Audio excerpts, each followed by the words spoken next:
And with that, we bring down the music. Hope you like the new music I had created for the holidays for Halloween, Samhain.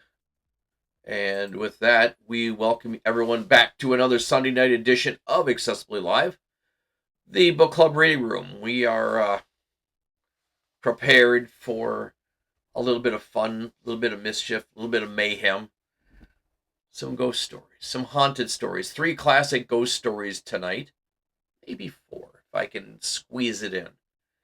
Hope everyone's having a great weekend. Hope everyone's getting themselves ready because in just over a week, we have Halloween. And with that, we will be live here on the channel. And what we're going to be doing is something pretty amazing.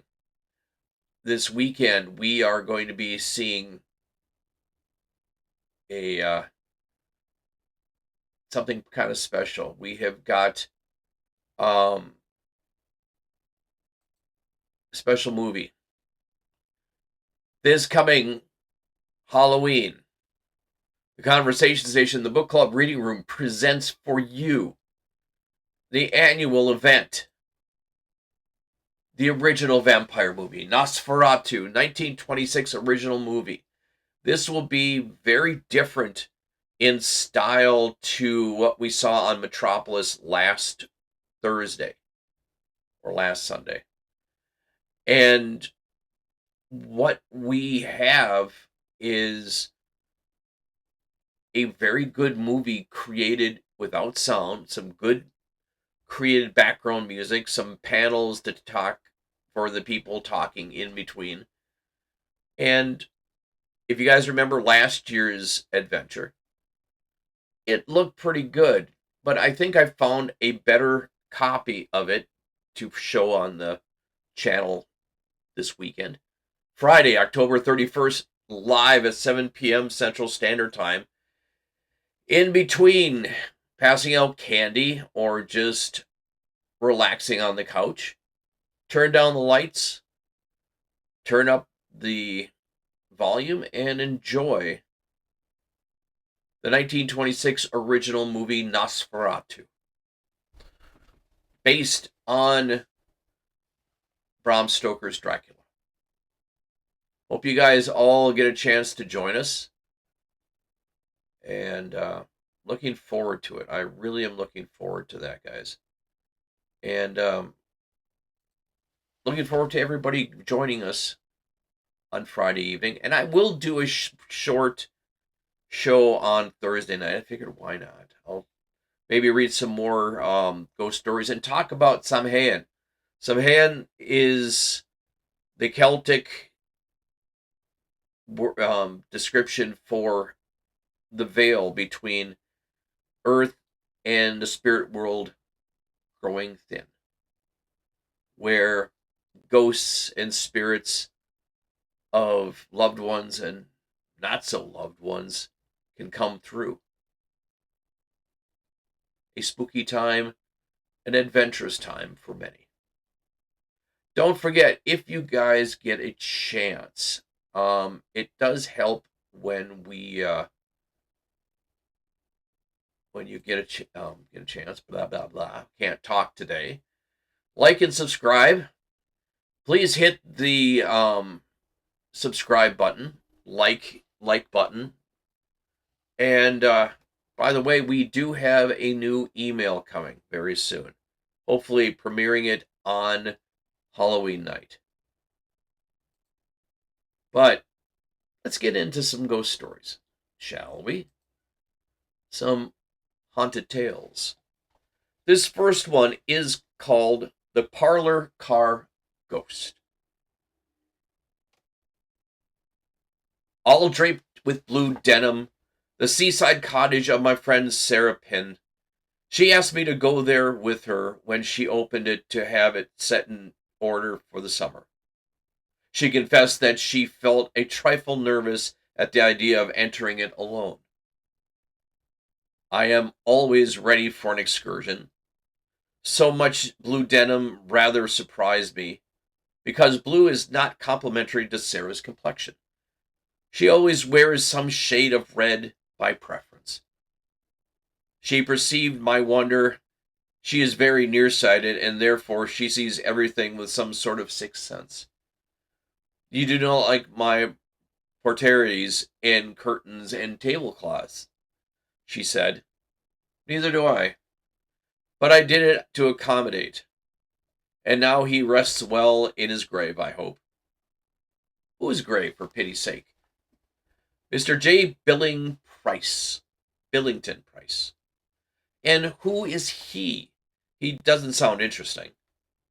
Then I will tell you about him, said Sarah, taking a seat directly in front of one of the curtains. Last autumn, I was leaving this place for New York, traveling on the fastest train known as the Flying Yankee. Of course, I thought of the Flying Dutchman and Wagner's musical setting of the uncanny legend, and how different things are in these days of steam, etc.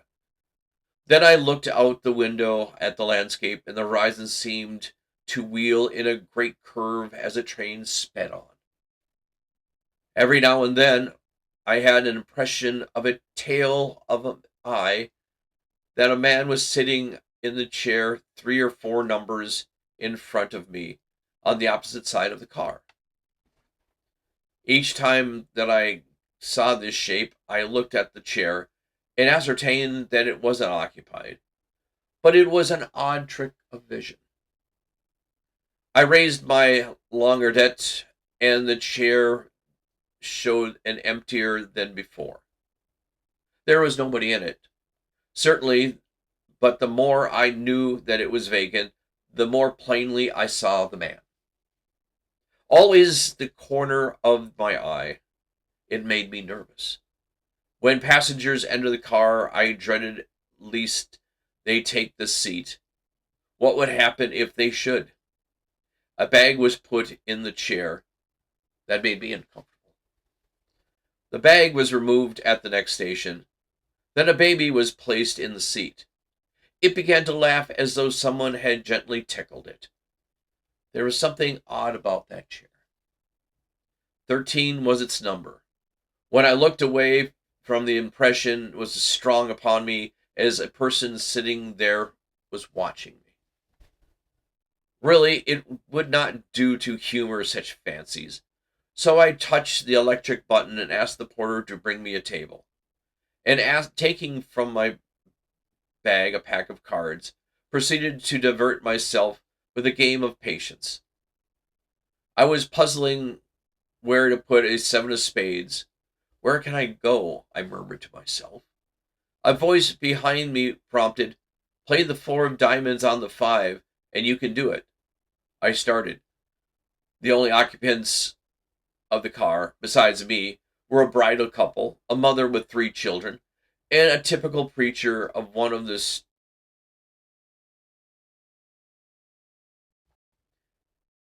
4, madam, repeated the voice. I looked fearfully over my shoulder. At first I saw a bluish cloud like cigar smoke, but inodorous. Then the vision cleared, and I saw a young man, whom I knew by subtle intuition to be the occupant, seen and not seen, of the chair number 13. Evidently was traveling salesman and a ghost. Of course, a drummer's ghost sounds ridiculous. They're so extremely alive. Or else you would expect a dead drummer to be particularly dead and not walking. This was most commonplace looking ghost, cordial, pushing, businesslike. At the same time, his face had the expression of utter despair and horror, which made him still more preposterous. Of course, it was not nice to let a stranger speak to one, even on so impersonal a topic as a 4 of diamonds. But a ghost. It was dreadful. That forward creature showed me how to play all the cards, and then begged me to lay them out again, in order that he might give me some clever points. I was too much amazed and disturbed to speak. I could only place the cards at his suggestion. This I did so not to appear to be listening to the empty air and be supposed to be crazy woman. Presently the ghost spoke again and told me his story. Madam, I have been riding back and forth on this car ever since February 22nd, 1890.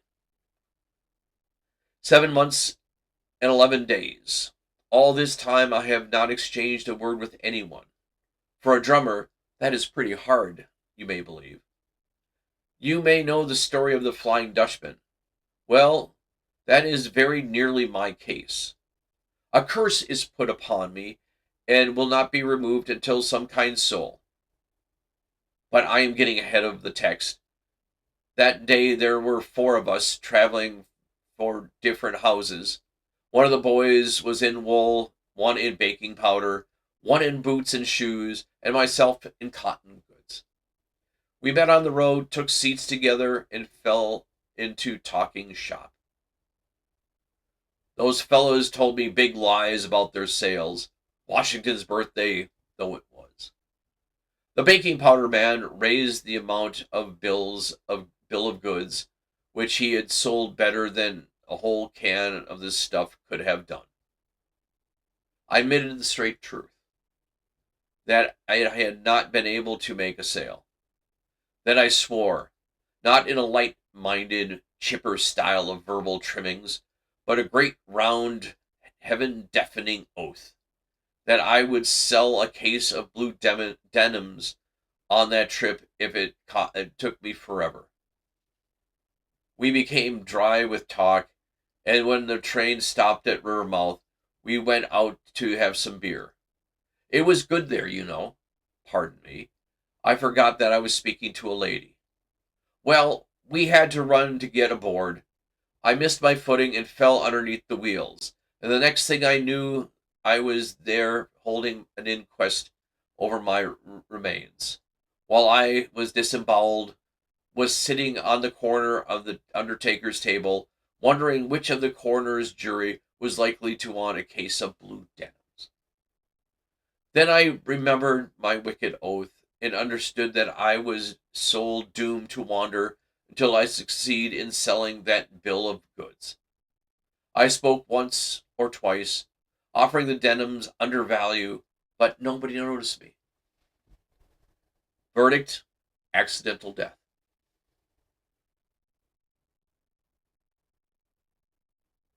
Negligence of deceased. Railroad Corporation not to blame.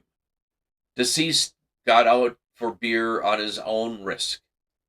The other drummers took charge of the remains and wrote a beautiful letter to my relatives about the social qualities and beautiful conversation. I wish it had been less impressive at the time. I might have lied about my sales, or might have said that I had hoped for better luck. But after the oath, there was nothing for it. Back and forth on the road, in a chair, number 13, to all eternity. Nobody suspects my presence. They sit on my knees while I play in the luck when it was even a nice baby as it was this afternoon. While pile wraps bags, even railway literature on me. They play cards under my nose, and what duffers some of them are. You, madam, are the first person who has perceived me, and therefore I venture to speak to you, meaning no offense. I can see that you are worried for me. Now, if you recall the story of the Flying Dutchman, he was saved by the charity of a good woman. In fact, Senta married him. Now, I'm not asking anything of that size. I see you are wearing a wedding ring, and no doubt make some man's happiness. I wasn't a marrying man myself, and naturally I am not a marrying ghost. And that was not to do with the matter anyway. But if you could, I don't suppose you have any use for them. But if you were to dispose to turn a good, solid Christian charity, I should be everlastingly grateful if you that you may have a case of denims at 72.50, and the quality is quoted today at 80. Does it go, madam? The speech of the poor ghost was not very eloquent, but his eyes had an intense, eager glare, which was terrible. Something, pity, fear, I do not know what, compelled me. I decided to do without that white and gold evening cloak. Instead, I gave $72.50 to the ghost and took from him a receipt for the sum, signed J. Billington Price. Then he smiled contentedly, thanked me with emotion, and turned to the chair number 13. Several times during the journey, although I did not perceive him again, I felt dazed. When the train arrived at New York and I and the other passengers dismounted, it seemed to me that a strong hand passed under my elbow, steadying me down the steps. As I walked the length of the station, my bag, not heavy at any time, appeared to become weightless. I believe that the parlor car ghost walked beside me carrying my bag, whose handle still touched in my other hand. Indeed, once or twice, I felt the touch of a cold finger against mine. Since I have no reason to suppose that the poor ghost is at rest, I hope he is. But I never expected or wished for the blue denims. The next day, however, a dray belonging to a great wholesale house backed up to our door and delivered a case of denims, with the receipt bill of the same. What was I to do? I could not go about selling blue denim. I could not give them away without exciting comment. So I furnished the cottage with them, and you know the effect on my complexion. Pity me, dear, and credit me, frivolous woman as I am, with having saved a soul at the expense of my own vanity. My story is told. What do you think of it? I liked the story. I hope you guys did too. Something a little bit fun for the evening.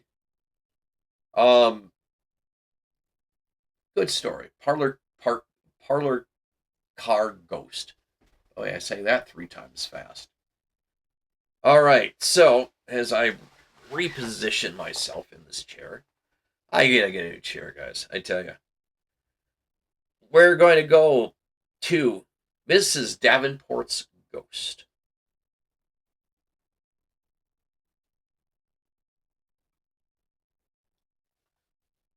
Dear readers, do you agree with Hamlet? Do you believe that there is more between heaven and earth than we dream of in our philosophy? Does it seem possible to you that Ephialus Levi journeyed up the shade of Apollonius of Tyrannia and the prophet of Magi in a London hotel, and that a great sage, William Crookes, drank his tea at breakfast several days a week for months in succession in the society of the materialized spirit of a young lady, attired in white linen, with feathered turban on her head? Do not laugh. Panic would seize you in presence, even if a turban ghost and grotesque spectacle would but intensify your terror. As for me, I did not laugh last night on reading an account in the New York paper of a criminal trial that will probably terminate in the death penalty of the accused. It is a sad case. I shudder as I transcribe the records of the trial as testimony of the hotel waiter, who heard the conversation of the two Confederates through a keyhole, and of 40 thoroughly credible witnesses who testified to the same facts. What would be my feelings if I had seen the beautiful victim with a gaping wound in her breast, which had dipped her finger to mark the brow of the murderer. About 3 in the afternoon on the afternoon of February 3rd, Professor Davenport and Miss Ida Scotchett, a very pale and delicate young girl who had submitted to the test of Professor Davenport for a number of years, were finishing their dinner in the room of the second story of a New York hotel. Professor Benjamin Davenport was a celebrity, but it was said that he owed his fame to somewhat questionable means. The leading spiritualists did not repose the confidence in him that manifestly marked their regard for William Crookes or Daniel Douglas Home. Greedy and unscrupulous mediums, the author of Spiritualism in America thinks, are to blame for the most bitter attacks to our cause has been exposed. When the materializations do take place as quickly as circumstances require, they resort to trickery and fraud to extricate themselves from a dilemma. Professor Benjamin Davenport belonged to these versatile mediums. Aside from this, odd stories were floated about him.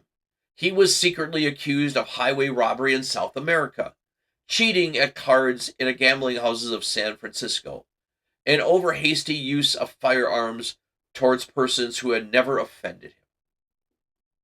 It was said almost openly that the professor's wife had died from abuse and grief at his infidelity. But in spite of these annoying rumors, Mr. Davenport, by virtue of his skill as a fraud and fakir, continued to exercise a great deal of influence upon certain plain and simple-minded folk, whom it was impossible to convince that they had not touched the materialized spirits of their brothers, mothers, or sisters through the agency of his wonderful power.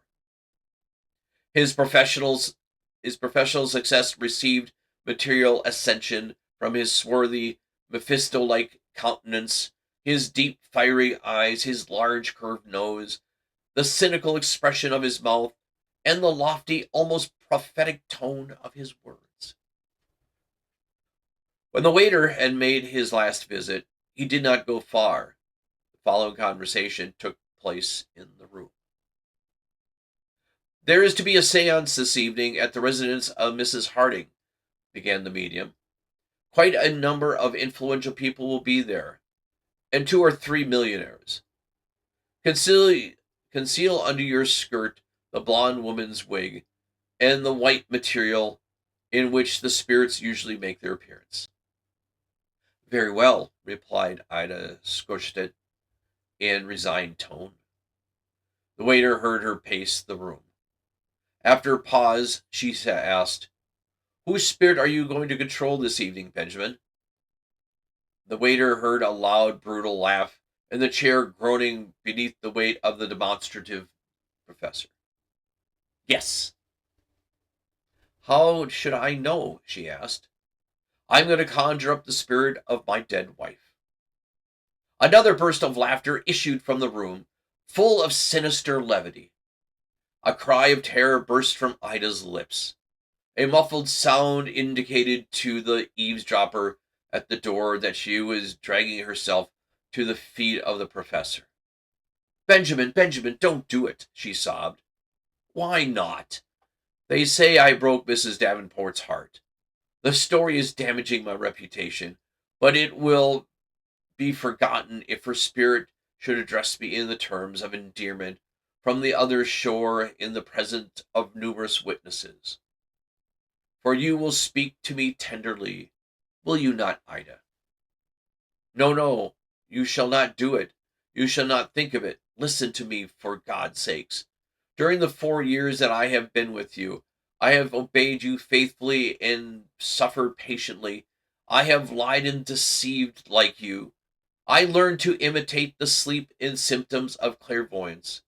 Tell me, do I ever refuse to serve you or utter a word of complaint, even when my shoulder is bent with the weight of my burden, when pierced the flesh of my arms in knitting needles, with knitting. Worse than all this, I imitate distant voices beyond curtains, and made mothers and their wives believe that their sons and husbands had come from a better world to communicate with them. How often have I performed most dangerous feats in parlors with lamps turned low, clothed in a shroud or white muslin. I essayed to the present supernatural forms, whom tear-dimmed eyes recognize as those of dear departed ones. You do not know what I suffer on this unhallowed work. You scoff at the mysteries of eternity. I suffer the torments of an impending retribution. My God, if sometime the dead whom I counterfeit should rise up before me with lifted arms and dreadful imprecations, this constant terror has injured my heart. It will kill me. I am consumed by fever. Look how emasculated, how worn out and downcast I am. But I am under your control. Do as you like with me. I am in your power, and I want to be so. Have I ever complained? But do not force me to do this thing, Benjamin. Have pity on me for what I have done for you in the past, for what I am suffering. Do not attempt this murmuring. Do not compel me to play the role of your dead wife, who so tender and beautiful. Oh, what I put what put that thought in your mind? Spare me, Benjamin. I implore you. The professor did not laugh again. Amid the confusion of upturned articles of furniture, the eavesdrop distinguished the sound of a skull striking the ground. He concluded that Professor Davenport had knocked Miss Ida down with a blow of his fist, or had kicked her as she approached him. But the waiter did not enter the room, as no one rang for him. That evening, 40 persons were assembled in Mrs. Joan Harding's parlor, staring at the curtain where a spirit form was to process of materializing. In a dark lantern in the corner of the room contributed the light that emphasized the darkness rather than relieved it. The room was pervaded by profound silence, save the quickened, suppressed breathing of the spectators. The fire in the grate cast mysterious rays of light, resembling fugitive spirits upon the objects around, almost indistinguishable in the semi-gloom. Professor Davenport was at his best this evening. The spirit world obeyed him without hesitation, like a lawful master. He was the mighty prince of souls. Hands that had no arms were seen picking flowers from vases, and touch of the invisible spirit conjured sweet melodies from the keys of the piano. The furniture responded by intelligent rappings to the most unanticipated questions. The professor himself levitated his form in symbolic distortion from the floor to an altitude of 3 feet, indicated by Mrs. Harding, and remained suspended in the air for a quarter of an hour, holding live coals in his hands. But the most interesting, as well as the most conclusive, test was to be materialized of the spirit of Mrs. Arabella Davenport, which the professor had promised at the beginning of the seance. "The hour has come," exclaimed the medium, and while the hearts of all throbbed with anxious suspense, their eyes distended with painful expectancy of the promised materialization, Benjamin Davenport stood before the curtain. In the twilight, the tall man, with disheveled hair and demon look, was really terribly handsome. "Appear, Arabella!" he exclaimed, in a commanding voice with gestures of Nazarene at the sepulchre of Lazarus. All were waiting.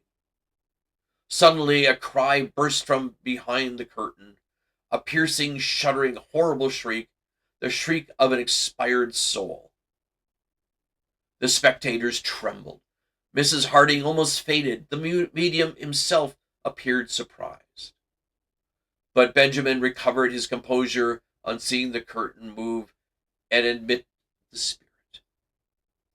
The apparition was that of a young woman with long blonde tresses. She was beautiful and pale, in some light, whitish material. Her breast was bare, and on her left side appeared a bleeding wound, in which trembled a knife. The spectators arose and retreated, pushing their chairs to the walls. Those who chanced to look at the medium noticed that a deathly pallor had overspread his face, and that he was cowering and trembling.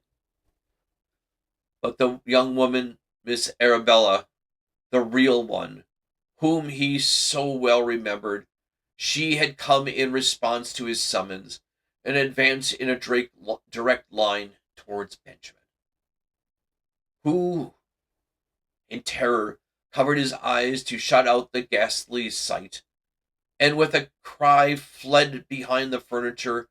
Behind, she dipped her fingers in the thin hand through the blood from her wound and traced it across the brow of the unconscious medium,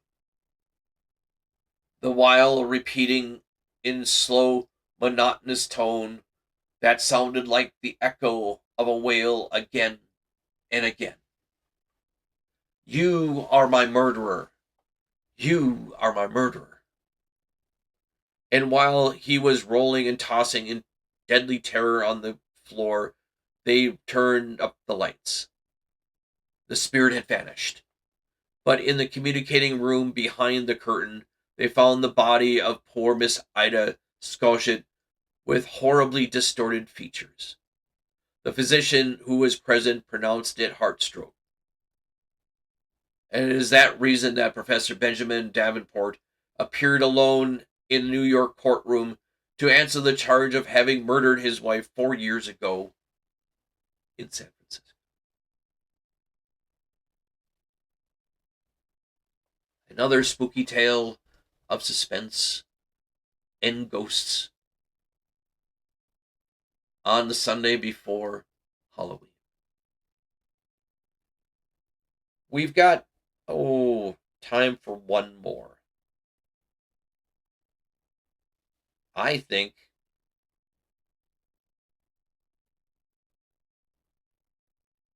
let's get a good one here. How about something fun, guys? The Misfit Ghost. Every boy with a knowledge of adventure, literature, otherwise novels of action, knows of the phantom ship, the spook of the high seas. It is not known that ships themselves are haunted, and that in the service of the United States Coast Guard survey there was a vessel now in commission that is by her own officers supposed to be haunted. Yet the Egar, a 140-foot schooner of the Coast Survey, is looked upon in the service as a very undesirable vessel to be aboard of. About her there is the atmosphere of gloom that the wardroom just cannot dispel. Duty on board her has been shunned as would be a pestilence, and stories have been told by the officers who have cruised aboard her that are not good for timid people to hear. Officers have hesitated about telling these uncanny stories, but they have become sufficiently well known to make the billet to duty aboard the Agar unwelcome among the Coast Survey men. The Mohawk was launched June 10th, 1875 at Greenpoint, and she was then the largest sailing yacht afloat. William T. Garner, her young millionaire owner, was very proud of his new craft, and all then leaders of New York society were invited to participate in a good time afloat with her launching as celebrated. Commodore Garner, then but 33 years old, and his young wife entertained charmingly, and the trim, speedy Mohawk was christened with the unusual merry festivities. Soon after she had capsized by sudden squall off the landing of Stapleton, New York, and 6 people were drowned like rats in her cabin and forecastle. Then the Mohawk was raised at the cost of $25,000 and purchased by the United States government for the service of Coast Survey. Her name was changed to Agar, for Jack Tar is proverbially superstitious. With an old name, it would have been impossible to ship a crew. Lieutenant Higby King described his initial experience when he was assigned to duty aboard the Agar this way. She had full complement of officers, minus one when I boarded her at Newport to complete the list. Every cabin was occupied but the port cabin by companionway, and to that I was assigned. We had a jolly wardroom mess that night, and I retired from it early, as I was tired from my journey to join the vessel. The others, who were still at the table, regarded my retirement to the port cabin in absolute silence, having bidden me good night. Their silence did not lead me to suspect anything, though I knew that the Agar had once been the Mohawk. My cabin door had the usual cabin lock brass, and the porthole was also securely fastened. There could have been no one underneath the bed or sofa, as beneath each was facing solid oak paneling. I undressed lazily and left the light burning dimly in my barrack lamp. I tried conscientiously to go to sleep, for I did not know how long with my back turned to the light. The noise ceased in the wardroom after a time, and I knew the others had turned in, but I felt unaccountably nervous and restless. I turned over and faced the light, thoroughly wide awake, and there in the single chair sat an elderly man, seemingly wrapped in deep thought. He was dressed in a blue yachting reefer, and had a long gray beard. His hands were clasped on his lap, and his eyes were downcast. His face was not pale and ghastly as the faces of ghosts are popularly supposed to be, but ruddy and weather-beaten. I regarded him in scared silence, for I don't know how long, though it seemed an hour, when he or it, or whatever it was, disappeared. During the time of the ghost, and such I now believe it to have been, made not a motion nor did anything. Presently I looked again, and it was gone. At breakfast, the others watched me critically as I took my seat. I had not intended to say anything about my experience, for thought they had seen some sort of hallucination, and strongly suspected that I was verging on insanity. Lieutenant Irving asked me if I had slept well, and I replied that I did. "Didn't see anything?" he inquired. I then frankly admitted that I had, and described my experience. Then I learned that each one of the 7 others present had tried the port cabin at one time or the other, and each of them had the same self-apparition. It was acted as in the same way in each case, except in the case of Irving, who shot at it with a pistol, when it immediately disappeared. Some of the others had been led by their curiosity to inquire if anyone lost on the Mohawk resembled the figure, and I found that none of them unfortunate ones at all fitted the description. It had been dubbed by them as the misfit ghost. The one experience was enough for me, and after that, I, by courtesy, shared a cabin with another fellow. Lieutenant Irving and the others corroborated my story of Lieutenant King, and as additional evidence that the Agar is haunted. Lieutenant Irving described a New Year's Eve experience of the Agar's officers, that is to say, novel in the way of supernatural manifestations. It was at mess. The first toast, sweethearts and wives, had been drunk, as it always is by Yankee sailors the world over on occasions of festivity. Everyone was feeling happy, or, as Thackeray had it, pleasant, when suddenly the sliding doors separating the wardroom from the companionway closed slowly with a loud, squeaking noise. They had seldom been closed, and it took the entire strength of a man to start them from their rusty fastenings. Yet upon this occasion they started easily and slowly, tightly, while the officers jumped to their feet in breathless astonishment. Half a dozen men hauled them open in haste, but not a soul was behind them or anywhere about. It must have been our old friend of the port cabin, suggested one. In an awestruck silence, the health of the misfit ghost was drunk.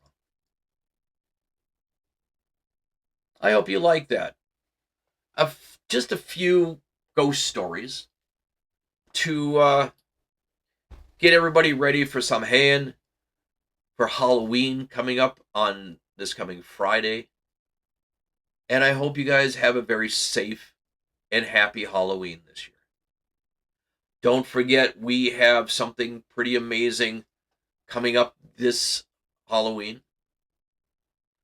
We will be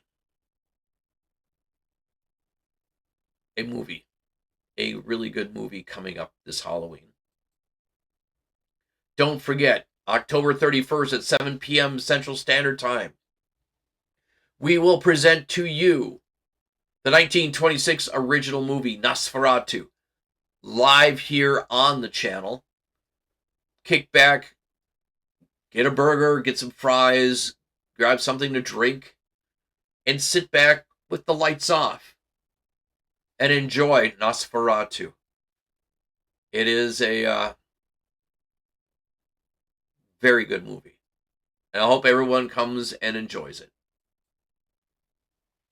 I am Joel K. This is Accessibly Live, the book club reading room. Every single Sunday night, live here on Twitch and YouTube. And I appreciate everybody watching. I got a feeling the algorithm on YouTube might have a bit of a conniption fit with the strong words I use. DEATH, and some of the words that way sometimes get flagged. You know, we're telling stories here, telling ghost stories. We'll see what happens. As we do with the Thursday night Conversation Station show, I have a final quote for the night. And this one I found a couple weeks ago, as I mentioned on Thursday, and with the way the world is and the way things are, I wanted to share it with you guys one more time.